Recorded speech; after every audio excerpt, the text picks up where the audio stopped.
The sun was a hammer pounding down on the dusty streets of the Afghan village. For the seasoned Navy SEALs of Platoon 7, it was just another sweltering afternoon in a seemingly endless rotation of patrols. They moved with the casual confidence of men who had done this 100 times before, their eyes constantly scanning the windows and rooftops. The only one who seemed out of place was the new kid, Marcus. Not while the men around him were grizzled veterans in their late 20s and early 30s. Marcus had only just turned 18. He had the build of someone who was still growing into his own frame, all long limbs and knobby elbows. His face, hidden behind a pair of tactical sunglasses, still held the last traces of boyhood, a fact that was not lost on the men he now called his brothers.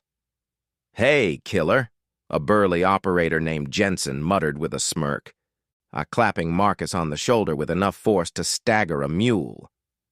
"Try not to trip over your shoelaces if we make contact. Wouldn't want you to scuff your pretty face." A few of the other men within earshot chuckled. The jokes were relentless. They called him the mascot, Baby Seal, and Pampers. They meant no real harm by it. It was just the way of the teams. You had to be tough to survive the training, but you had to be even tougher to earn the respect of the men who had already survived combat. To them, Marcus was an unknown quantity, a variable that could get them killed.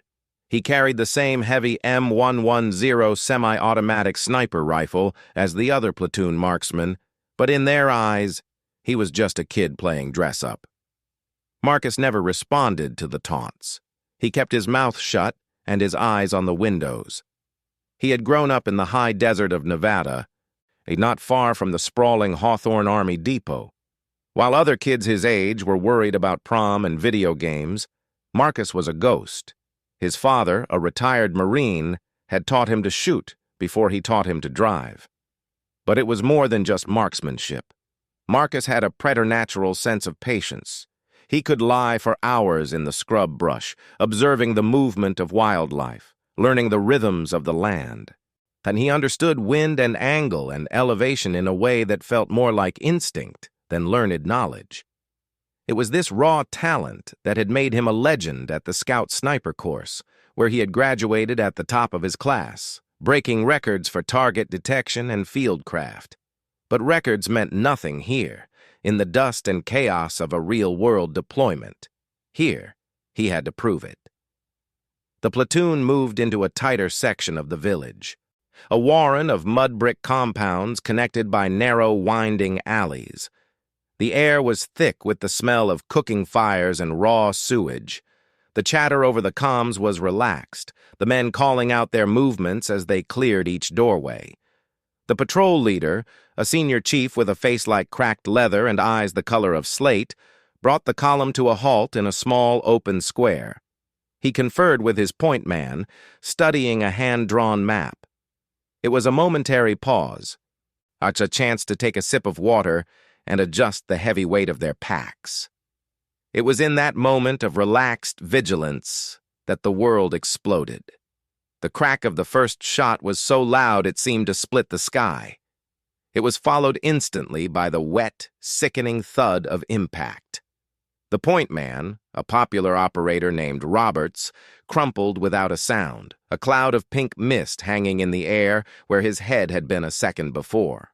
For a heartbeat, there was a vacuum of silence, with the human mind struggling to process the sudden, brutal violence. Then chaos erupted. A second shot slammed into the chest of another SEAL, spinning him around and dropping him to the dirt. "Contact! Contact! Snipers!" The shouts were raw and urgent over the radio. The platoon scattered, scrambling for cover behind low walls and doorways, but the square offered little protection. They were in a kill box. From his position near the rear of the column, Marcus saw it all unfold through the scope of his rifle. His heart hammered against his ribs, a frantic drumbeat that threatened to overwhelm his senses. He forced himself to breathe the way his father had taught him, in through the nose, out through the mouth. Slow is smooth, smooth is fast. He scanned the rooftops, the windows, the slits in the walls that served as defensive positions. The enemy fire was precise and devastating. It was coming from at least 2 different locations. A coordinated ambush, designed to pin them down and pick them off one by one. Jensen, the man who had mocked him just minutes before, was pinned behind a donkey cart, splinters of wood exploding around him every time a round hit it. He looked at Marcus, and for the first time there was no smirk on his face, just the wide-eyed terror of a man staring into the abyss. Senior Chief Miller, the patrol leader, was yelling into his radio, trying to coordinate a medevac and call in air support. But the response was garbled.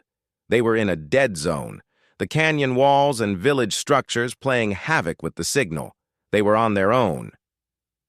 "I need a position on that shooter," Miller roared, his voice cracking with strain. The platoon's primary sniper, a guy named Kowalski, was trying to get a bead on the target, but he was pinned down on the wrong side of the square, his angle completely blocked by the angle of the roof. "I can't see him, Senior. I can't get the shot," he screamed in frustration. Another crack, and a third SEAL went down, clutching his leg and screaming. The situation was spiraling into a complete catastrophe. Marcus watched it all through his scope. He saw the puff of dust from the rooftop where the shot originated. He saw the faint glint of a scope, the almost imperceptible shift of a shadow. He had the angle. He had the shot. But he was just the kid, the mascot. No one was asking him for his opinion. But he took a deep breath, letting the air fill his lungs completely before slowly letting it out. He centered his crosshairs on the shadow, waiting for it to move again. He didn't see a person. He saw a target. He didn't hear the screams. He heard only the wind. In his scope, the shadow shifted again, revealing the outline of a man's head and shoulders as he steadied his rifle for another shot. Marcus's finger took up the slack on the trigger. The world narrowed to a single point. Yet the crack of his M110 was different from the enemy's fire. It was a deeper, more authoritative bark. The bullet traveled the 800 meters in a little over a second. Through his scope, Marcus saw the target's head snap back, the rifle clattering down from the roof. He didn't pause to process it. He didn't cheer. He immediately started scanning for the second shooter. "One down, rooftop, northeast corner," he said into the comm, his voice calm and steady, a stark contrast to the chaos around him. For a moment, there was silence on the platoon net. Then Senior Chief Miller's voice came back, filled with a new, sharp urgency. "Say again, who is this?" Marcus didn't answer. He was already tracking. He saw the second muzzle flash, this time from a window on the second floor of a building across the alley from the first. He adjusted his aim, accounting for the new angle and the distance. He fired again. The shot was perfect, smashing through the wooden shutter and finding its mark. The secondary source of fire ceased instantly. "Second shooter down, window, southwest side," he reported, his voice just as calm as before. The silence on the comm was now absolute. The remaining insurgents, realizing their carefully laid ambush had just been dismantled by a ghost, broke cover. Marcus saw 3 figures darting from a doorway, trying to escape through a back alley.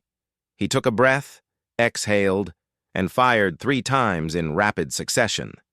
The rhythm was metronomic, each shot finding its target. 300 meters, moving targets, no problem. The 3 figures dropped, one after the other, and did not get up. The gunfire stopped. The only sounds now were the moans of the wounded and the eerie, ringing silence that follows a violent storm. Jensen, still huddled behind the ruined donkey cart, stared across the square at Marcus. The kid was still in his prone position, his eye glued to the scope, slowly scanning the remaining rooftops, on ensuring the threat was truly neutralized. The look on Jensen's face was not one of gratitude, but of pure, unadulterated shock. The mascot, the kid they had mocked, had just saved every single one of their lives. The platoon had been dead to rights, and an 18-year-old boy had calmly, methodically killed 5 enemy combatants in under 2 minutes. The aftermath of the firefight was a blur of urgent action. The corpsman, who had been taking cover himself, sprinted to the wounded men, his medical kit bouncing against his hip. The air, which had been filled with the sharp crack of gunfire, was now thick with the smell of burned gunpowder, dust, and the copper tang of blood. Men moved with a new purpose, dragging the wounded behind solid cover, applying tourniquets, and packing wounds with hemostatic gauze. The bravado and the easy jokes were gone, replaced by the grim professionalism of crisis management. Through it all, Marcus remained in his position. His rifle still shouldered. He continued to scan the perimeter, his breathing slowly returning to normal. His face, streaked with sweat and dust, betrayed no emotion. He looked like a statue carved from the very rock of the mountainside. It was Senior Chief Miller who finally approached him. The old warrior moved with a heavy tread, his eyes taking in the scene of the fallen enemy. He stopped a few feet from Marcus and just looked at him. Miller had been in the teams for nearly 2 decades, and he had seen courage and cowardice, skill and incompetence. He had seen men freeze under fire and men rise to the occasion. But he had never seen anything quite like this. He had witnessed a teenager, a boy they had treated as a liability, transform into the most lethal asset on the battlefield. He looked up at the distant rooftop, then back at Marcus. "You had the angle the whole time," Miller said. It wasn't a question, just a statement of fact. "Why didn't you fire sooner?" Marcus finally lowered his rifle and looked at the senior chief. His eyes, hidden behind the sunglasses for most of the deployment, were now visible. They were not the eyes of a boy. They were clear, focused, and held a depth of calm that was unsettling. "I was waiting for the right shot, Senior Chief," he said simply. "The first one had a spotter. I needed to see where the second was hiding before I took the first out. If I shot too soon, the spotter would have gone to ground and we'd still be pinned." He had analyzed the tactical situation in the split seconds after the ambush began, processing the angles of fire, identifying the primary and secondary shooters, and formulating a plan to eliminate the entire team, not just one target. He had let the platoon take fire, had let men get hit, to ensure he could end the fight decisively. It was a cold, brutal calculation, but it was the right one. Miller stared at him for a long moment, the weight of that decision settling on him. This kid hadn't just shot straight. He had outthought the enemy. He had played a chess match while everyone else was playing checkers. The news spread through the platoon like wildfire. The wounded were stabilized, and a medevac was finally on its way. But the story wasn't about the rescue. It was about the kid. Kowalski, the senior sniper, had walked over and offered Marcus a nod, the first sign of respect he had received from him. "That was some shooting," Kowalski muttered, his voice thick with a mixture of awe and shame. Jensen, the burly operator who had been the loudest critic, approached last. He stood in front of Marcus, his massive frame seeming to shrink. He didn't say he was sorry, that wasn't the SEAL way, but he held out his hand. Marcus took it. In that simple handshake, a lifetime of hazing was forgiven and forgotten, and the kid had arrived. That night, back at the forward operating base, the mood in the chow hall was different. The platoon ate in a quiet, reflective silence. The jokes at Marcus's expense were gone, replaced by an uncomfortable awareness. He sat alone at a corner table, picking at his tray of food. He felt hollow, not from hunger, but from the weight of what he had done. He replayed the shots in his head, not with the cold detachment of the moment, but with the vivid color of human consequence. He saw the faces in his scope, not as targets, but as men. Men who had families, who had mothers and fathers, who had probably been told they were fighting for something they believed in. He had ended their lives. It was his job. It was what he had trained for. But knowing that and feeling it were two very different things. He felt a presence beside him and looked up. It was Senior Chief Miller, holding 2 steaming mugs of coffee. He set one down in front of Marcus without asking and slid into the seat across from him. They sat in silence for a while, listening to the distant thump of artillery and the hum of the generators. Miller took a long sip of his coffee, his eyes fixed on some point in the middle distance. "You know," Miller began, his voice low and rough, "I joined the Navy when I was 19, greener than grass.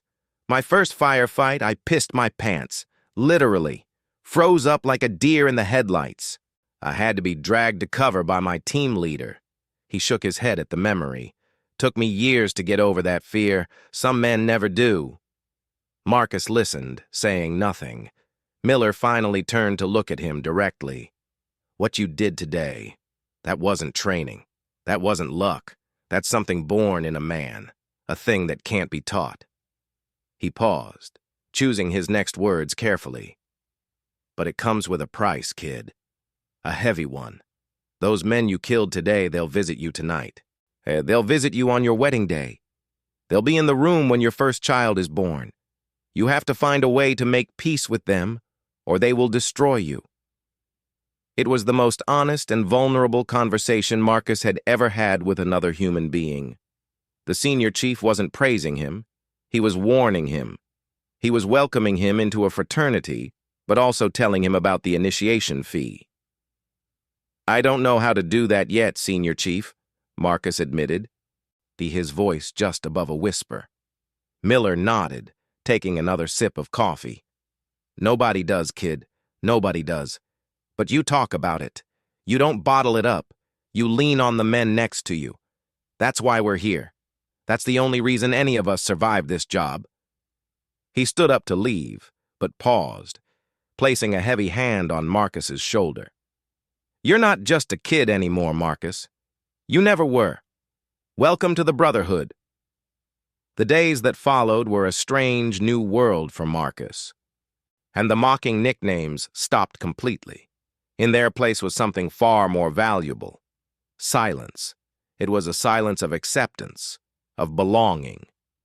When he walked into a room, the conversations didn't stop, but the eyes that followed him were different. They held a new respect.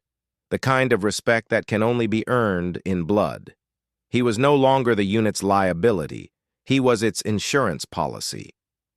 During mission briefings, the senior chief would occasionally glance his way, not for approval, but for confirmation. It was an unspoken acknowledgement. "If this goes sideways, I know you've got my back."